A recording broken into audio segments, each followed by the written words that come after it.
안녕하세요, 엔조입니다. 네, 오늘 이 시간에는요, 중년에 정신 차리기가 되게 힘든 이유에 대해서 한번 말씀드려보고자 합니다.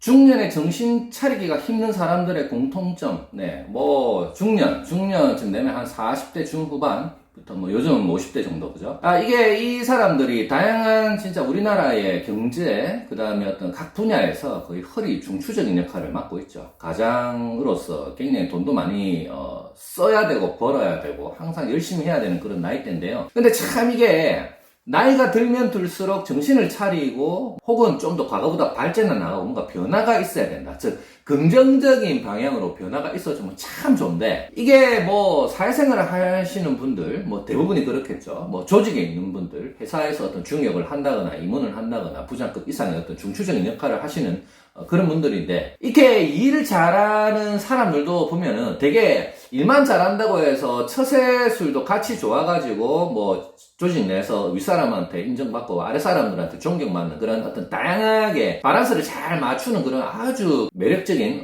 부분이 많이 있으면 좋은데 사실상 그렇지를 못해요. 네, 그래서 분명히 그런 것들은 어떤 식으로든 표가 나고 결과로 돌아옵니다. 예를 들어서 진급이 늦는다든가 조직관리에 조금 문제가 있다든가 가정생활에 좀 문제가 있다든가 여러가지 하여튼 그런 것들이 결과로 꼭 돌아오는 것 같더라고요. 그래서 오늘 이 시간에는요, 이 중년으로 갈수록 마음은 굴뚝 같지만 실제로 그거를 행동으로 옮기지 못하고 액션하지 못해가지고 참 매번 실패로 돌아갈 수밖에 없는 사람들이 있습니다. 새해 1월 1일날 술 끊겠다, 담배 끊겠다, 하지 않겠다라고 하는 게, 그것만 작심삼일 있는 게 아니고요.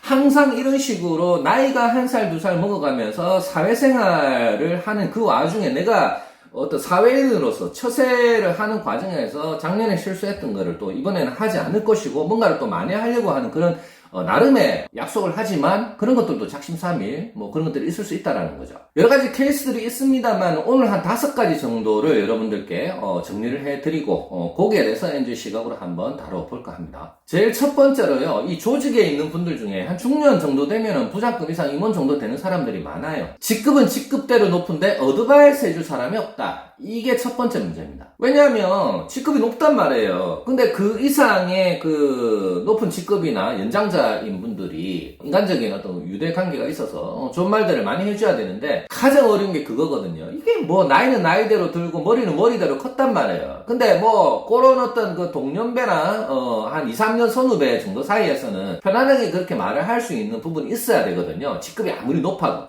근데요, 받아들일 수 있는 그 준비가 되어 있는 사람에 한해서 이것도 말이 통한다라는 거예요. 직급은 직급대로 높아져 버리니까 이걸 약간 서로가 나이가 어리고 조금 그래도 젊었을 때는 술 한잔 먹고 할 수 있는 가능한 이야기인데 이건 이제 한 40 중후반 넘어가 버리게 되면 50대 들어가게 되면 이거 말하기 되게 힘들거든요. 그래서 직급은 직급대로 높은데 어드바이스 해줄 사람도 없고 누구도 나한테 그런 이야기 해주지 않는 식에 들어가 버리는 게 큰 문제입니다. 또 두 번째는요, 조금 전에 말씀드린 것처럼, 막 배우고 싶어요. 반성도 하고, 나 이런 것도 좀 고쳐야 되고 하는데, 자기가 자기만의 세계에 갇혀서 자기가 갖고 있는 경험이 다라고 생각하기 때문에, 누구한테 이런 것들은, 조금 경험이 있고, 나보다 좀 괜찮은 사람한테 뭔가를 좀 듣고 배우고 싶거든요. 근데, 생각은 그런데, 배울 자세가 돼 있어야 되는 거예요. 근데 이런 사람들은 또 배울 자세가 안 돼 있어요. 이것도 작심삼일이라고 하나 뭐라고 해야 되나? 마음은 뭔가를 배워. 그래.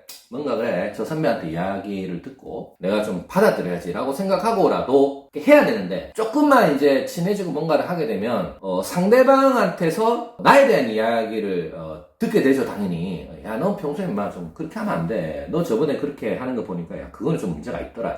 이런 식의 뭔가가 충고라고나 할까 그게 오잖아요. 근데 이것도 받아들일 준비가 돼 있어야 되는 겸허하지 못한 문제가 이 중년들에게는 있습니다. 배울 자세가 안 돼 있다는 거죠.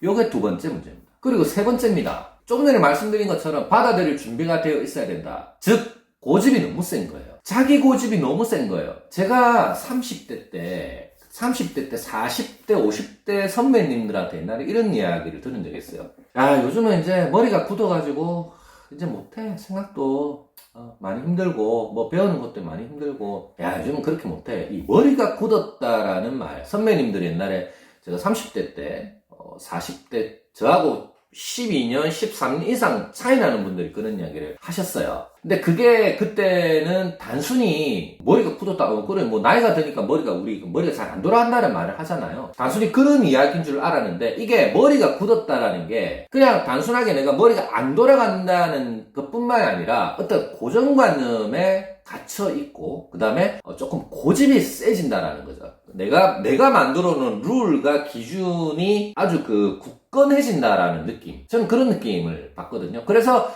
옛날에 십수년 전에 그런 선배님들이 했던 말들, 40대 중후반에 50대에 있던 선배님들이 하신 말씀, 요즘 머리가 딱딱해져서 내가 그래서 안 돼 라고 하는 말을 이제 느낄 수 있다는 거죠. 이게 세 번째 문제입니다. 자존심이 세고 곧 죽어도 아닌 건 아닌 거예요. 길을 꺾지를 않아요. 그리고 또 다음 네 번째 문제가 뭐냐면, 앞에서 말씀드린 대로 선배 등장했습니다. 내보다 직장에서 직급도 같거나 혹은 나보다 연배가 좀 있는 사람 등장했습니다. 그 다음 제가 아까 말씀드렸죠. 어떤 십몇 년 이상 되는 대선배님들도 나왔었습니다. 자, 근데요. 이 네 번째가 또 골 때리는 게 뭐냐면, 내가 받아들이고, 그래, 겸하게 받아들이자. 그래, 오늘 뭔가를 이야기 듣고, 절대로 다른 사람이 나에 대해서 단점을 이야기하거나 뭔가 나에 대해서 충고를 할 때 그대로 받아들이자 하고 꼭 참고 듣고 있잖아요. 근데 이 중년들이 요즘 제가 지금 문제시 삼는 이 중년은 소위 말해서 이제 그때는 선생님이 나한테 뭐라고 이야기를 해주는 학생의 느낌으로 겸하게 받아들여야 되는데 나중에는 이걸 듣다 보다가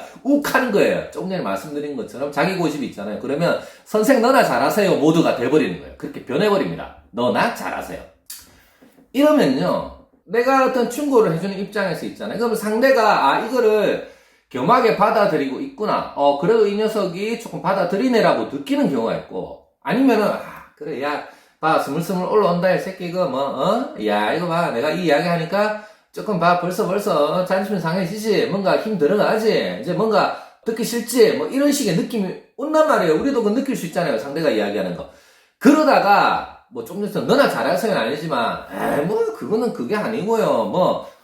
그래요? 그건 아니잖아요. 이런 식으로도 반박이 싹싹 들어온단 말이에요. 자기 합리화하는 대답들이 들어옵니다. 그게 결국에는 내가 이렇게 보여줄 수 있구나. 내가 이런 식으로 행동한 것들이 사람들한테는 이렇게 보여줄 수 있구나라고 겸허하게 받아들이고 인정을 해야 되는데, 결국, 그거는요, 뭔가 이렇게 자꾸 그 자리에서 자기 합리화를 시키는 것, 그것 자체가 벌써 너나 잘하세요 모두가 된 거예요. 이게 참 문제입니다. 자, 그리고 마지막 다섯 번째는 뭐냐면요. 이런 사람들이요, 실패를 반복할 확률이 높다라는 거예요. 실패를 반복할 확률이 정말 높아요. 앞에 거 첫 번째, 두 번째, 세 번째, 네 번째, 마지막 다섯 번째까지 오는 이유가요. 여러분들 잘 아시죠? 내가 낸데, 내 맛에 살고, 내 이만큼 잘 하는데, 네가 뭔데? 이 모드로 돼버리는 거예요. 이러면, 어떻게든 주변 사람들하고의 관계가 좋아서, 나한테, 또 혹은 이거 영상 보시는 분들이 화자라고 하면은, 그 사람한테 좀 좋은 말을 하고, 그래도 충고를 아끼는 마음에, 충고를 하고, 그런 경우도 있죠. 그런데 갑자기, 듣고 있다가 얼굴이 울그락불그락 하면서 못 받아들이고, 자기 합리화 시키고, 내 입장을 이야기해버리고 하면 그 자리가 다 이제 끝이 나는 거예요. 더 이상 그 사람은 우리한테, 이제 당신한테 그런 이야기 절대로 안 하는 거죠. 그러면서 그 사람 떠나갑니다. 주변 사람들이 없어지는 거예요. 내 주변에 있는 사람들이 10명 있다면 한두 명 정도는 나하고 코드가 안 맞거나 뭔가가 안 맞아서 그럴 수 있고 나머지 8명이 나를 좋아한다는 전제하에요.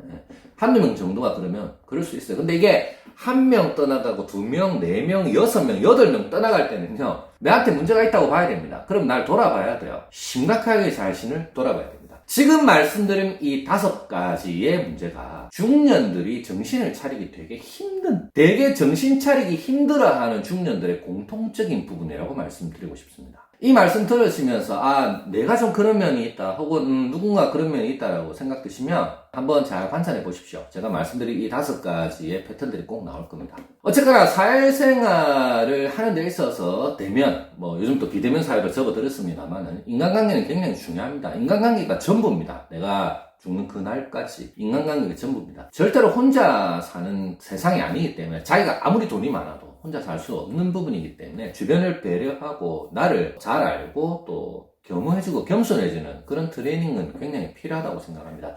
그래야 주변 사람들도 나를 사랑하고요. 그렇게 되면 나도 주변 사람들한테 잘해주려고 하는 그런 생각이 이제 생기거든요. 어쨌거나 주변에 계신 분들과 좋은 인생, 즐거운 인생 만들어 가시길 바라는 입장에서 오늘 그 정신 못 차리는 중년들에 대한 이야기 간단하게 한번 말씀드려봤습니다. 오늘 이야기는 여기까지 하겠습니다. 오늘 말씀드린 내용이 여러분께 도움이 되었다면 주변에 좋은 분들에게 널리 공유해 주시기 바랍니다. 여러분들이 본 채널을 주변에 공유해 주시면 제가 본 채널을 유지하는 데 굉장히 큰 도움이 됩니다. 내일은 오늘보다 더 나을 겁니다. 엔조였습니다.